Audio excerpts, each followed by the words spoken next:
O que é que define quem a gente é? Nossos talentos, nossas paixões, até os nossos defeitos? De onde será que tudo isso vem? Por muito tempo, a resposta parecia estar só nos nossos genes, né? Mas a análise que vamos fazer hoje, baseada numa perspectiva da psicologia espiritual, sugere que essa história, ela é bem mais profunda do que a gente imagina. Já reparou nisso? É uma coisa muito curiosa. A gente vê famílias inteiras de músicos, sabe? Gerações de médicos, clãs de atletas. E, por outro lado, alguns padrões de comportamento, às vezes mais difíceis, que também parecem se repetir. A primeira resposta que vem na cabeça é sempre a mesma. Ah, tá no DNA. Mas será que a genética explica mesmo tudo isso? Pois é, essa é a explicação mais à mão, a mais comum e, claro, a que a ciência nos apresenta. A hereditariedade biológica é, sem dúvida, um fator poderosíssimo. É a base, o alicerce sobre o qual nosso corpo físico é construído. E ela, com certeza, determina muita, mas muita coisa sobre nós. Olha só, a genética nos passa características físicas bem claras, a cor dos olhos, a nossa estrutura corporal, uma certa predisposição para algumas condições de saúde. Tudo isso é o que a gente chama de herança dos pais para os filhos. São, digamos, as ferramentas orgânicas que a gente recebe para viver esta vida. Mas a pergunta que fica é: será que ela também transmite a nossa essência? E é aqui que a conversa fica mais profunda. E a nossa maneira de ser, o jeito de pensar, de agir, nosso caráter, aquelas aptidões que parecem nascer com a gente, isso também estaria no código genético? Pensa assim, se um pai é um gênio da matemática, ele passa toda essa sabedoria para o filho através do DNA? A fonte que a gente analisa hoje diz que não é bem por aí. E aqui, essa distinção fica muito clara. Dá uma olhada nessas duas colunas. De um lado, a gente tem a herança da genética, que é responsável pelo nosso corpo físico, pelas habilidades orgânicas. Do outro, a herança do espírito, que é de onde viria o nosso conhecimento, nosso caráter, as nossas aptidões. São como duas correntes de influência que se encontram na nossa vida, mas que têm origens diferentes.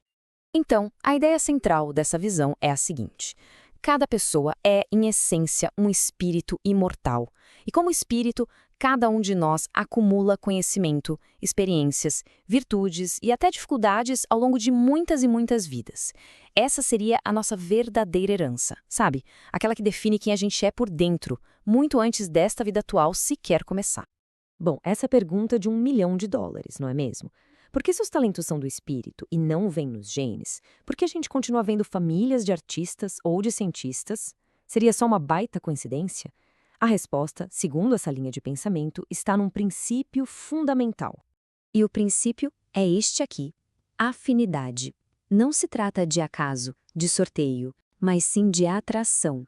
Espíritos com inclinações parecidas são naturalmente atraídos para ambientes familiares, onde eles podem desenvolver melhor essas mesmas inclinações. É quase como uma sintonia vibracional, que troca a ideia de coincidência pela de propósito.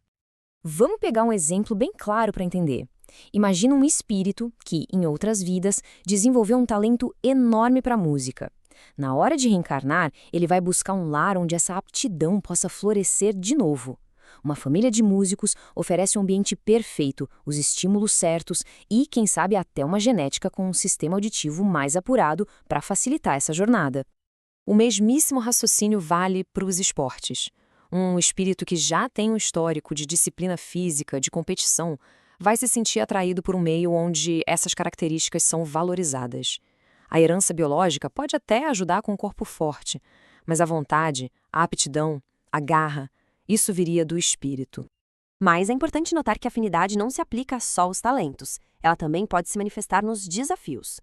A fonte aponta que um espírito com uma certa tendência a um vício, por exemplo, pode ser atraído para um ambiente familiar onde essa mesma dificuldade já existe. E isso pode acontecer seja como um grande desafio a ser superado ou como uma oportunidade de aprendizado para todos os envolvidos. Tá, mas e quando acontece justamente o contrário?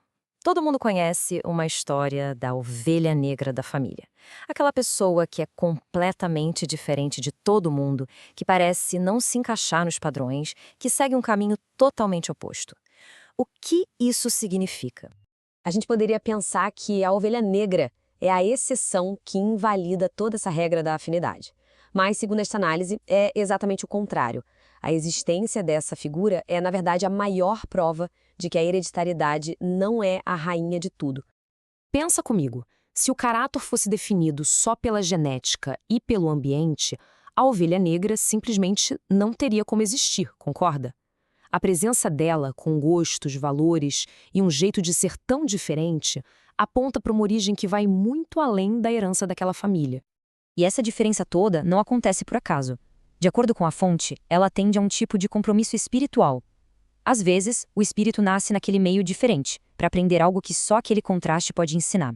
E outras vezes, ele vem com a missão de ensinar, de quebrar velhos padrões e trazer novas perspectivas para a família inteira.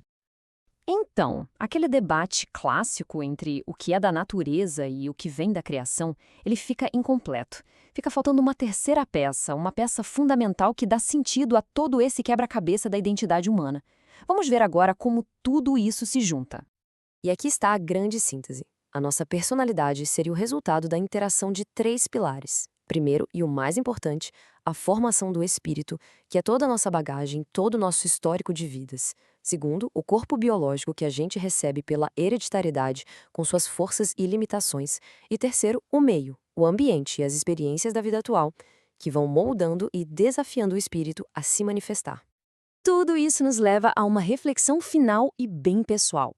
Ao olhar para os próprios talentos, para os desafios e as inclinações, a questão que fica não é só o que foi herdado dos meus pais. A pergunta se torna: que bagagem, que história o espírito que habita este corpo carrega consigo? A resposta para isso pode redefinir toda a jornada de autoconhecimento. O autor Paulo H.C. Gonçalves abre mão dos direitos do presente vídeo para melhor divulgação da psicologia espiritual.